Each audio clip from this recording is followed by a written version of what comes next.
नमस्कार दोस्तों, आप सभी का साइन पे में स्वागत है। इस वीडियो में आपको एक सही तरीका बताऊंगा कि आप किस तरह से अपने फुट ऑपरेटेड एयर पंप को यूज़ करें ताकि आप जब भी इस नोज़ल को अपने टायर की नोज़ल में लगाएं या निकालें तो उस टाइम पे आपको जो है वो एयर लीकेज की प्रॉब्लम ना फेस करना पड़े। अगर आपके पास एक मोटरसाइकिल या एक कार है तो मैं आपको रिकमेंड करूँगा कि एक एयर पंप जो है वो आप अपने पास ज़रूर रखें ताकि जब भी आपको ज़रूरत हो अपने व्हीकल में आप आराम से जो है वो एयर फिल कर सकें। सबसे पहले मैं आपको इसकी नोज़ल के बारे में बता देता हूँ क्योंकि यही बहुत एक इम्पॉर्टेंट चीज़ है। जब भी आप इसे लगाते हैं तो आप इसे इस तरह से लॉक करते हैं तो ये जस्ट लॉक नहीं है, ये आप अगर देख पा रहे हो इसके अंदर में एक पिन जैसी लगी रहती है। तो आप देखिए कि मैंने ये नील जो इस तरह से पकड़ी है और बिल्कुल दबा के यहाँ पे अपनी जो फिंगर है लगाई है।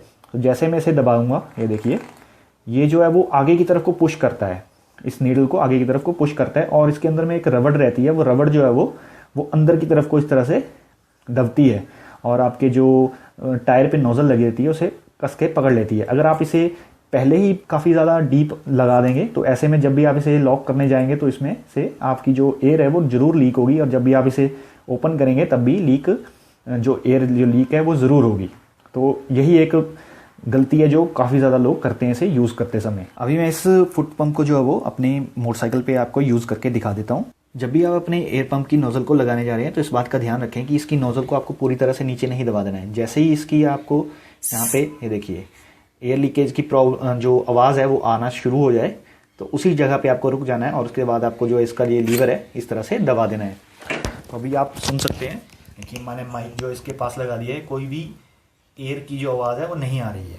और साथ ही में जब भी आप इसे निकालना जाएंगे तो एक ही बारी में निकल जाएगी बिना किसी एयर लीकेज की प्रॉब्लम से। ये देखिए आप देख सकते हैं कि अभी मेरे जो यहाँ पे मैंने नोज़ल निकाला है इसे ओपन किया है, इसके बाद इसमें से कोई भी लीकेज की प्रॉब्लम नहीं आ रही है।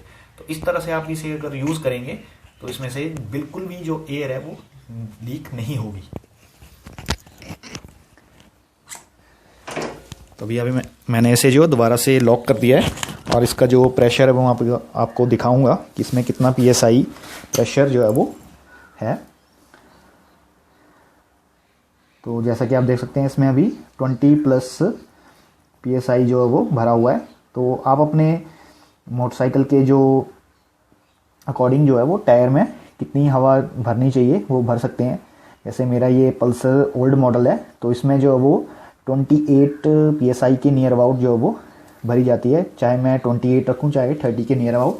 और इसके अलावा एक बहुत ही इंपॉर्टेंट चीज़ ये है कि आप जहाँ पे भी इस फुट पंप को यूज़ कर रहे हैं वहाँ का जो सरफेस है नीचे का वो बिल्कुल प्लेन होना चाहिए और यहाँ पे कोई भी डस्ट वगैरह नहीं होनी चाहिए, क्योंकि अगर डस्ट होगी तो जो ये हमारा पंप का यहाँ पे ये देख रहे हैं आप, यहाँ पे एक पाइप है, जब ये इसे यूज़ करेंगे तो ये पूरी तरह से यहाँ से एक इसके अंदर में ऑयल सील जैसी लगी रहती है, वो यहाँ पर अगर कोई डस्ट वगैरह होगी तो वो पकड़ लेगी और आपका जो पंप है वो बहुत जल्दी ख़राब हो जाएगा।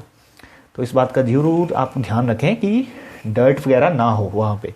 और अगर ये सरफेस जो है वो प्लेन नहीं होगा तो अनइवन होगा तो ये जो है वो आप जब इसे यूज़ करेंगे तो आपका जो पैर है वो बहुत ज़्यादा स्लिप करेगा। तो इस तरह से आप इसे यूज़ करें और जितनी भी आपको इसमें एयर जो फिल करनी है, जितनी PSI तक आपको लेके जाना है आप भर सकते हैं।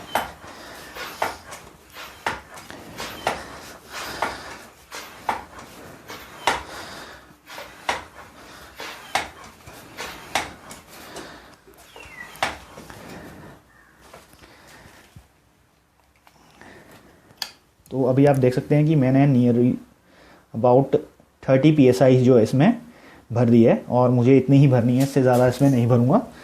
और जैसे मैं इसे निकालने वाला हूँ ये देखिए इसके बाद कोई भी लीकेज की बिल्कुल भी आवाज़ नहीं है। ये देखिए बिल्कुल भी आवाज़ नहीं है लीकेज की, बिल्कुल आराम से ये निकल गया। और इसके बाद जो है वो ये बिल्कुल आराम से निकल गया और इसके बाद मैं सिंपली इसे निकाल दें। तो आप भी अपने फुट ऑपरेटेड एयर पंप को इस तरह से यूज़ कर सकते हैं बिना एयर लीकेज की प्रॉब्लम के। और अगर आप बिल्कुल सिमिलर फुट एयर पंप जो है वो खरीदना चाहते हैं तो इसका लिंक आपको डिस्क्रिप्शन में मिल जाएगा। अगर आपको ये वीडियो अच्छी लगी तो इसे लाइक करना बिल्कुल मत भूलिएगा और ऐसे ही आगे आने वाली वीडियोज़ देखने के लिए मेरे चैनल को सब्सक्राइब भी कर लीजिएगा। वीडियो देखने के लिए धन्यवाद।